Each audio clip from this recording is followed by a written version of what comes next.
I, 28F, need to get this off my chest. Last year, my parents died in a tragic car accident, leaving behind a substantial inheritance to be split between me and my older brother Rob, 32M. We were always close growing up despite our 4-year age gap. Rob was the protective older brother who scared away my bullies in school, helped me with my homework, and even supported me when I decided to pursue art instead of business school like our parents wanted. I met Sarah, 31F, Rob's wife, during their college days. She seemed sweet at first, always including me in their plans and treating me like a sister. When they got married 6 years ago, I was the maid of honor. Sarah and Rob now have 2 kids, Tommy, 5, and Emma, 3. I adored my niece and nephew and would often babysit them or take them to art classes at my gallery. Our parents were successful business owners who built their wealth from scratch. They owned several commercial properties across the city, had diverse investment portfolios, and our family business, a chain of high-end furniture stores, was worth millions. The total inheritance was around $8 million, which was to be split equally between Rob and me. Rob worked as an investment banker at a prestigious firm, earning a substantial salary. I ran my own art gallery, which I started with a loan from our parents. The gallery was doing well, and I had just opened a second location when our parents passed away. After their death, I took over managing the family business since I had more flexible hours than Rob. The trouble started about 3 months ago. Sarah began showing up at my gallery unannounced, usually during closing time. She would bring coffee and act concerned about how I was coping with our parents' death. At first, I appreciated her concern. But then she started making subtle comments about money. She would mention how expensive private school was for Tommy and Emma, or how they needed a bigger house in a better school district. One time she directly said, "It must be nice to be single with no responsibilities. You can use your inheritance for anything you want." I brushed these comments off, thinking she was just stressed about their finances. Then she started questioning my business decisions. When I hired 2 new managers for our furniture stores, she told everyone I was spending money recklessly. When I donated some of our parents' old furniture to a charity, something they did regularly, she accused me of giving away family heirlooms. Sarah would often bring up how the family business should be run by Rob since he had a finance background. She ignored the fact that I had worked part-time in our parents' stores throughout college and knew the business inside out. Our parents had specifically mentioned in their will that they wanted both of us involved in running the business. The situation escalated when I received a certified letter from the court. Rob was filing for conservatorship over me, claiming I was mentally unfit to manage my inheritance. I felt like someone had punched me in the gut. The brother who had always protected me was now trying to take everything away from me. His petition included evidence of my supposed mental instability. They had screenshots of text messages I sent Rob late at night saying I missed our parents and couldn't sleep. There were photos of me crying uncontrollably at the funeral. They even used a picture of me talking to our parents' portrait in my office, something I did when I needed to feel close to them. I later discovered that Sarah had been secretly recording our conversations when she visited me. She had footage of me getting emotional while going through our parents' old photos, or getting angry when discussing a difficult client. Everything was taken out of context to paint me as unstable. The worst betrayal was from Dr. Anderson, our family doctor who had known us since we were kids. Rob had convinced him to write a statement suggesting I needed psychiatric evaluation. Dr. Anderson later admitted that Rob had shown him selected videos of me grieving and claimed he was worried I might harm myself. What broke my heart was finding out that Rob had been planning this for months. He had consulted with his lawyer right after our parents' funeral, gathering evidence while pretending to be my supportive brother. All those times he checked on me, brought me food, or helped with the business, he was just building his case. I hired Amanda, a tough lawyer who specialized in estate disputes. During our investigation, we uncovered the real reason behind their scheme. Despite Rob's high salary, he and Sarah were drowning in debt. They had a massive mortgage on their house, expensive car payments, credit card debt, and hefty private school tuition fees. They had been counting on getting my share of the inheritance to bail them out. What made me furious was finding out they had already made plans for my share. They had drafted contracts to sell the family business to a competitor, something our parents had always refused to do. They had also lined up buyers for some of our parents' properties. The court proceedings were like a nightmare. Rob's lawyer tried to use my grief against me, suggesting that running an art gallery and managing the family business was too stressful for my fragile mental state. They brought up every emotional outburst, every sad text message, every tear I had shed since losing our parents. But Amanda was brilliant. She brought in a grief counselor who explained how my behavior was completely normal for someone who had suddenly lost both parents. We also had statements from my gallery employees and the furniture store managers, all testifying to my competence in running both businesses. The turning point came when Amanda obtained security footage from my gallery. It showed Sarah entering after hours using Rob's spare key, which he had from when he helped me set up the gallery. She was caught planting documents that made it look like I was mismanaging gallery funds. This proved their malicious intent. The judge was furious when he saw the evidence. He not only dismissed their case but ordered them to pay all my legal fees. He also suggested that their actions bordered on criminal conspiracy and advised me to consider pressing charges. I immediately cut all contact with Rob and Sarah. I changed the locks at my house, gallery, and all the furniture stores. I hired security guards for the gallery and installed new security systems everywhere.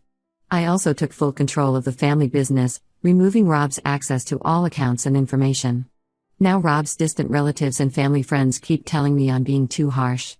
They say he was just worried about me and that siblings should forgive each other. But trying to have me declared mentally unfit just to steal my inheritance isn't something I can forgive. I've lost not just my parents, but also the brother I thought would always protect me. Update 1: I want to thank everyone who offered support on my original post. These past 3 weeks have been a roller coaster, and things have gotten even messier than before. After the court dismissed Rob's case, I thought things would calm down, but I was wrong. Rob and Sarah have started a full-blown smear campaign against me and our community. They've been going around telling everyone that I'm using our parents' death to get revenge on them. According to their twisted version of events, I was always jealous of Rob's success and Sarah's perfect family life. They're claiming I manipulated the court system and somehow bought off the judge. Sarah even told our church group that I had threatened to hurt their kids if they didn't back off, a completely fabricated lie that made me sick to my stomach. Their lies have divided our entire social circle. People I've known my whole life are now looking at me differently. Last week, I went to my favorite coffee shop, and the owner, who's known our family for years, asked me if I was doing okay mentally. It turns out Sarah had told her I was having severe mental breakdowns and destroying our parents' legacy. After the court case, I had installed security cameras in both my gallery and home, mainly because I didn't trust Sarah. My instincts were right. The cameras caught her trying to break into my gallery twice.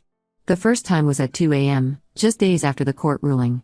She used Rob's old key, not knowing I had changed the locks.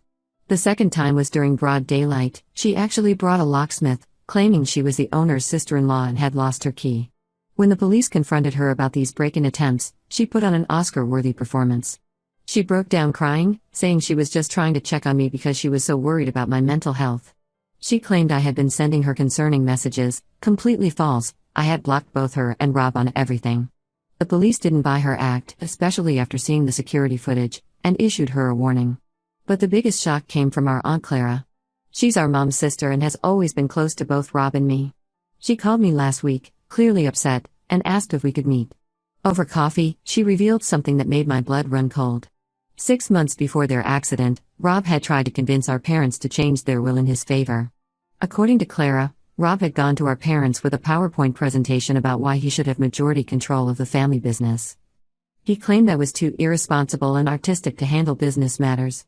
He brought up how I had changed my college major from business to art, suggesting it showed my lack of commitment. He even had a whole slide about how having a family made him more stable and reliable. Our parents had flat out refused, telling him they trusted both of us equally and that my creative vision had actually helped modernize their furniture designs.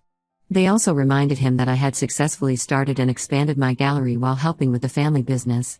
Clara had kept quiet about this because Mom asked her to, not wanting to cause problems between us siblings.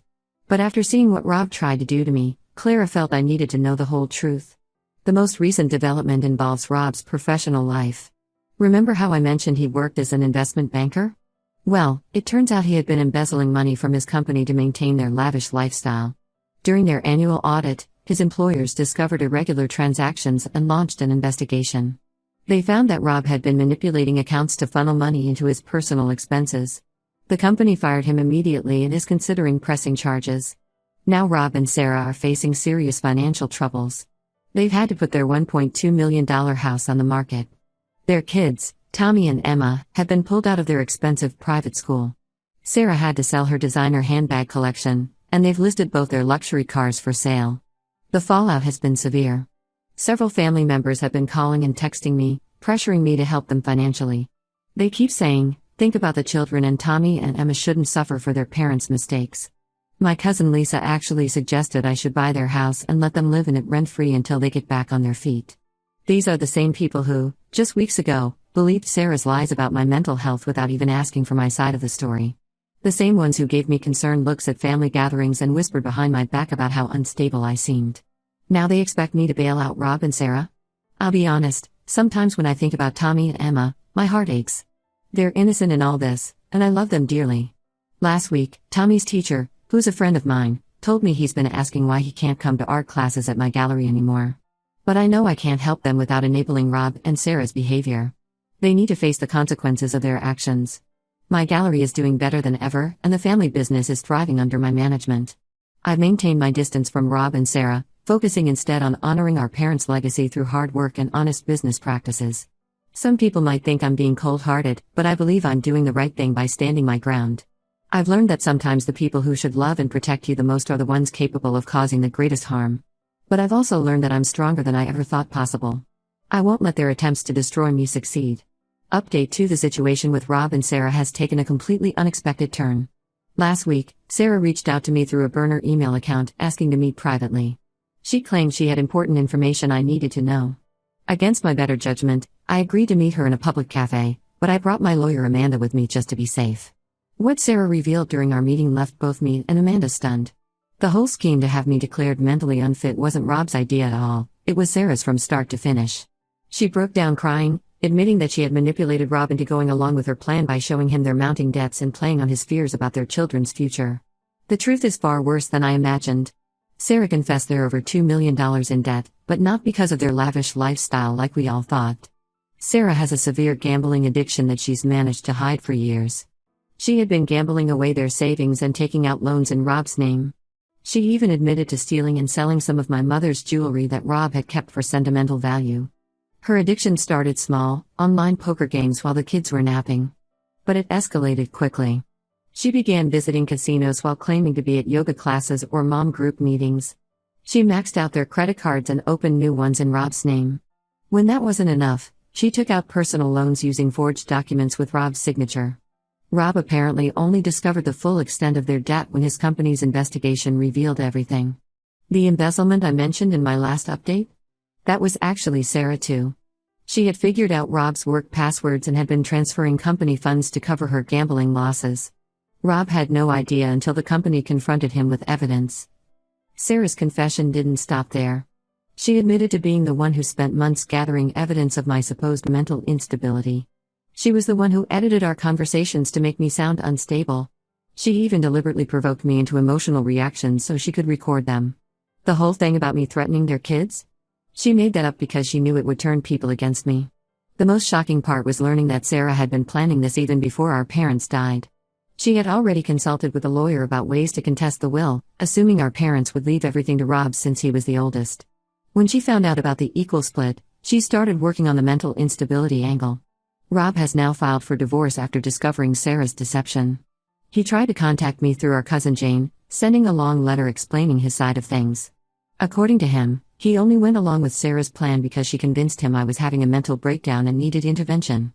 She had shown him heavily edited videos of me grieving, making it look like I was talking to myself and acting erratically. He claims he genuinely believed he was trying to protect both me and our parents' legacy. He wrote about how Sarah would come home crying, telling him she was worried I might hurt myself. She apparently told him the conservatorship was the only way to ensure I got the help I needed while protecting the family assets. Part of me wants to believe him. The brother I grew up with would never willingly hurt me like this. But another part of me knows that whether he was manipulated or not, he still chose to try to have his own sister declared mentally unfit. He still sat in that courtroom while his lawyer tried to destroy my reputation. He still watched me suffer and said nothing. Sarah is now facing criminal charges for the embezzlement and fraud. She's looking at significant jail time, and Rob has filed for full custody of their children. She's begging me not to press charges for the break-in attempts at my gallery, saying she needs to be there for her kids. But after everything she's done, I can't find it in my heart to show her mercy. Rob keeps trying to apologize, saying he'll spend the rest of his life making it up to me. He's offered to sign away any claim to our parents' business and properties. He says he doesn't care about the money anymore, he just wants his sister back. But I'm not sure there's any coming back from this kind of betrayal. The hardest part is knowing that Tommy and Emma are caught in the middle of all this. They're too young to understand why their family is falling apart. Rob has asked if they can still come to art classes at my gallery, saying they miss their aunt. But I'm not ready for that. The wound is still too fresh. Update 3: These past 6 months have given me complete clarity about the whole situation. A lot has happened since my last update, and I want to share where things stand now. Rob and Sarah's divorce was finalized last month. Sarah pleaded guilty to fraud and embezzlement charges. She received a 3-year prison sentence but will likely serve only 18 months with good behavior. She moved to Arizona to live with her sister after making a deal with Rob. She gave up custody of the kids in exchange for him not pressing additional charges about the loans she took in his name. Rob lost their house and most of his assets, paying off the gambling debts and legal fees. He's now living in a small 2-bedroom apartment across town with Tommy and Emma. He managed to find a job as a junior analyst at a smaller firm, making about a third of what he used to earn. His reputation in the financial sector is pretty much destroyed, and he's lucky to even have this job. He hasn't stopped trying to reconcile. Every month, like clockwork, he sends handwritten letters talking about how much he regrets his actions and how he misses his little sister. Last week, he even sent our old childhood photos and the friendship bracelet I made him when I was 10. He's also been sending Tommy and Emma's art projects and school reports, probably hoping to soften my heart through the kids. Some of his letters actually made me cry. He wrote about how he lies awake at night thinking about how he betrayed me, how he let Sarah manipulate him into hurting the one person who had always looked up to him. He mentioned specific memories, like when he taught me to ride a bike, or when he stayed up all night helping me finish my art school application. But then I remember how he sat in that courtroom, trying to take everything away from me, and my heart hardens again. The family business has grown significantly under my sole management. I've opened 3 new furniture stores and modernized our entire inventory system. The profits are up by 40% compared to last year. My art gallery has also expanded. I now have 4 locations across the city and am planning to open 2 more next year. Our extended family is still divided over the situation. Aunt Clara and a few others stand firmly by my decision to maintain distance. They've seen firsthand how much Rob's betrayal affected me and respect my need for space. But others, especially the older generation, keep pushing for reconciliation. They bring up Rob at every family gathering, talking about how well he's doing as a single dad and how much he's changed. Last month, I ran into Tommy at the mall. He's now 6 and looks so much like Rob did at that age. He saw me first and ran over, asking why I don't come to see them anymore. It broke my heart, but I managed to have a brief, friendly conversation before excusing myself. That night, Rob sent another emotional email about how Tommy came home crying because he missed his aunt. I'll admit, sometimes I miss the brother I thought I had. I miss being an aunt to Tommy and Emma. I miss the family dinners and weekend gatherings. But then I remember the security footage of Sarah breaking into my gallery, the court documents declaring me mentally unstable, the whispers and stares from people who believe their lies. Some betrayals cut too deep to heal. People tell me family should always forgive, that holding on to anger only hurts myself. Maybe they're right. But trying to have me declared mentally unfit, attempting to steal my inheritance, and destroying my reputation in the community, these aren't small mistakes that deserve easy forgiveness. Sometimes protecting your peace means keeping toxic people out of your life, even if they're family. I'm sharing this final update to close this chapter of my life. My businesses are thriving. I've built a strong circle of trusted friends, and I found peace in my decision. Sometimes the family you choose is more important than the one you're born into.